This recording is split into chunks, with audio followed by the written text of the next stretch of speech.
Viva Voz, com Vera Magalhães.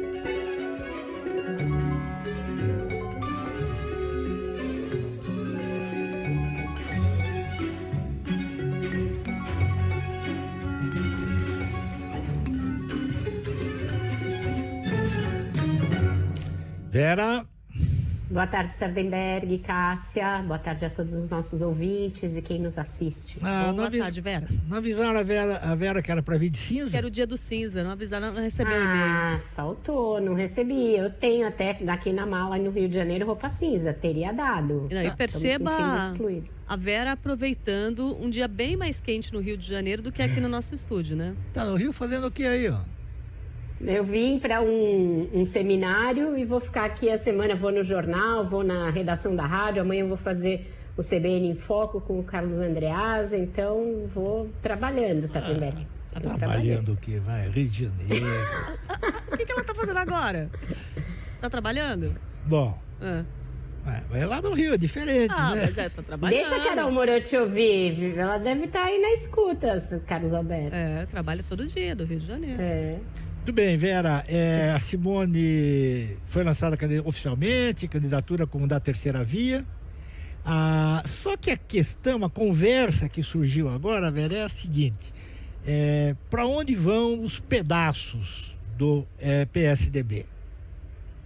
Boa pergunta, Sardenberg. Tá parecendo aquele meteoro que explode, vai um pedaço para cada lado da galáxia, né?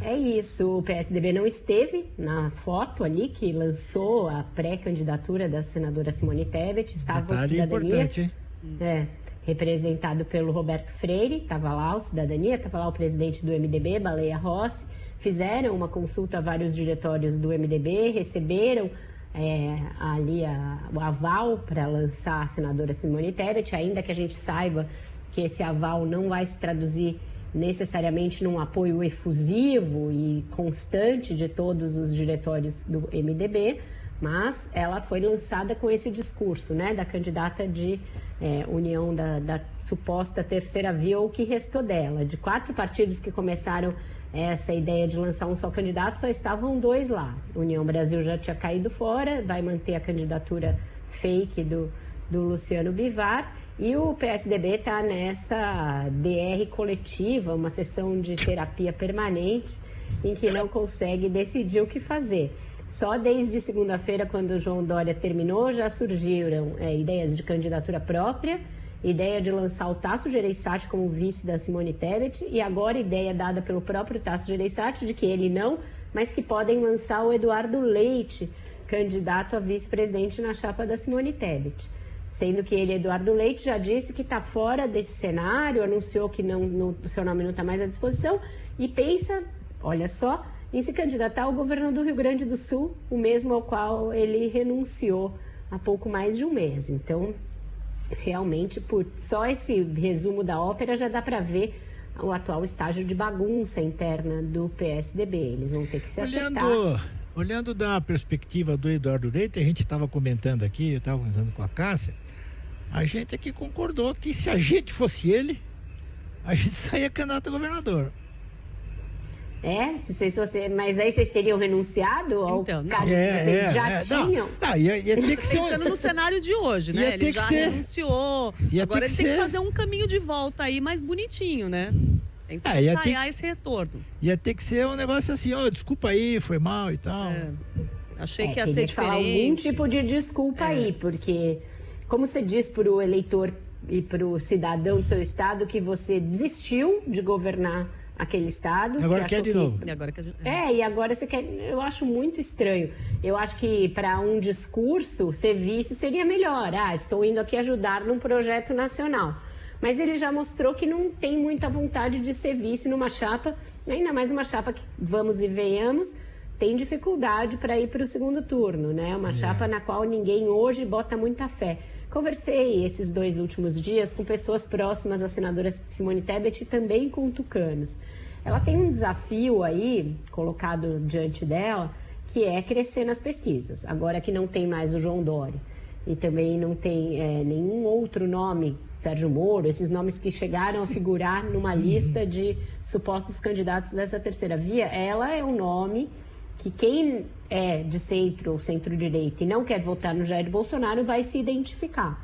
Então ela tem aí como crescer um pouco. Vamos ver quanto que ela cresce nos próximos dias e semanas e até um mês, que é o prazo até as eleições, para ver se a candidatura dela vai ser muito cristianizada, ou seja, muito abandonada, ou menos. Porque a gente sabe que os aliados dela, os caciques do MDB já estão apalavrados, alguns com o Bolsonaro, outros com o Lula.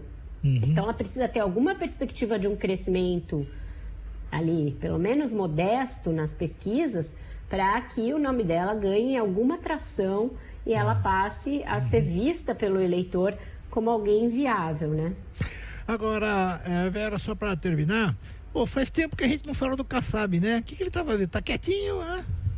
Tá quietinho, Sardenberg. Ele ficou muito sem opções depois que não conseguiu levar o Eduardo Leite para o PSD e que o presidente do Senado, Rodrigo Pacheco, disse que não queria se enfiar nessa empreitada. Então ele ficou sem a ideia de um candidato próprio, que era um jeito dele de apaziguar as sessões estaduais do PSD, já que também lá nesse partido cada um tem uma tendência. E agora o que a gente vê é uma sigla dividida aí entre Lula e Bolsonaro. Um levantamento feito nas últimas semanas mostrou que muitos diretórios do PSD tenderiam a apoiar o presidente Jair Bolsonaro, apesar do discurso forte que o Kassab tem feito contra o governo e contra o Bolsonaro. Daí porque ele não consegue, algo que eu acho que ele gostaria, que era fechar com o Lula já no primeiro turno. Tem pelo menos 12 estados do partido dele em que os candidatos a governador ou candidatos a senador são próximos do governo, são próximos do presidente Bolsonaro. Então a tendência é que ele fique avulso. O PSD é um partido muito grande, tem muito fundo eleitoral, era cobiçado por isso, porque também tem muito tempo de TV, mas dada essa circunstância aí de divisão interna, deve ficar avulso nas eleições. E aí no segundo turno o Kassab vai dar por entendido que todo mundo que tinha que se eleger já se elegeu, e aí ele deverá hipotecar apoio ao ex-presidente Lula. Pelo menos é isso que ele está costurando para no segundo turno declarar apoio ao Lula e aí ter a perspectiva do partido integrar um novo governo do PT, como já integrou com ele próprio. Ele foi ministro da Dilma e depois apoiou o impeachment e foi ministro do Temer, mas agora já fez esse caminho de volta. Tá certo. Vera Magalhães, muitíssimo obrigado, Vera. Até amanhã.